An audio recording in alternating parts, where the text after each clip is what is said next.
ಹೊರ್ಮುಜ್ನಲ್ಲಿ ಹಡಗುಗಳ ಮೇಲೆ ಇರಾನ್ ದಾಳಿಗೂ ಮುನ್ನ ಕುಟುಂಬಕ್ಕೆ ಭಾರತೀಯ ನಾವಿಕನ ಕೊನೆಯ ಸಂದೇಶ. ಹಡಗು ಸುರಕ್ಷಿತವಾಗಿ ಹೊರ್ಮುಜ್ ದಾಟಿದೆ ಅಂತ ಮೆಸೇಜ್. ಇರಾನ್ ಅಮೆರಿಕ ಯುದ್ಧದ ನಡುವೆ ಮಹತ್ವದ ಬೆಳವಣಿಗೆ. ರಷ್ಯಾ ತೈಲ ಖರೀದಿದಾರರ ಮೇಲಿನ ಸುಂಕ ಕಡಿತಗೊಳಿಸಿದ ಅಮೆರಿಕ. -500ರಿಂದ -100ಕ್ಕೆ ಇಳಿಸಿದ ಯುಎಸ್ ಸೆನೆಟ್. ಸಚಿವ ಸಂಪುಟ ವಿಸ್ತರಣೆ ವಿಚಾರ ಮತ್ತೆ ದೆಹಲಿಗೆ ಶಿಫ್ಟ್. ಸಚಿವ ಸ್ಥಾನಕ್ಕಾಗಿ ಕಾಂಗ್ರೆಸ್ ಶಾಸಕರ ದೆಹಲಿ ಪರೇಡ್. ಹೈಕಮಾಂಡ್ ನಾಯಕರ ಭೇಟಿಗೆ ಸಚಿವಾಕಾಂಕ್ಷಿಗಳ ಕಸರತ್ತು. ರಾಜ್ಯದಲ್ಲಿ ಮಳೆ ಇಲ್ಲದೆ ಬರದ ಪರಿಸ್ಥಿತಿ ನಿರ್ಮಾಣ. ಕೇಂದ್ರಕ್ಕೆ ಪತ್ರ ಬರೆದ ಸಿಎಂ ಡಿಕೆ ಶಿವಕುಮಾರ್. ಬರ ಅಧ್ಯಯನ ನಡೆಸಿ ವಿಶೇಷ ಪ್ಯಾಕೇಜ್ ಘೋಷಣೆಗೆ ಒತ್ತಾಯ.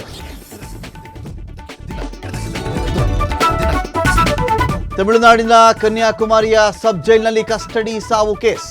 ಸಿಎಂ ವಿಜಯ್ ವಿರುದ್ಧ ವಿರೋಧ ಪಕ್ಷ ಡಿಎಂಕೆ ವಾಗ್ದಾಳಿ. ಕಸ್ಟಡಿ ಸಾವಿನ ಬಗ್ಗೆ ಪ್ರತಿಕ್ರಿಯೆ ನೀಡುವಂತೆ ಒತ್ತಾಯ.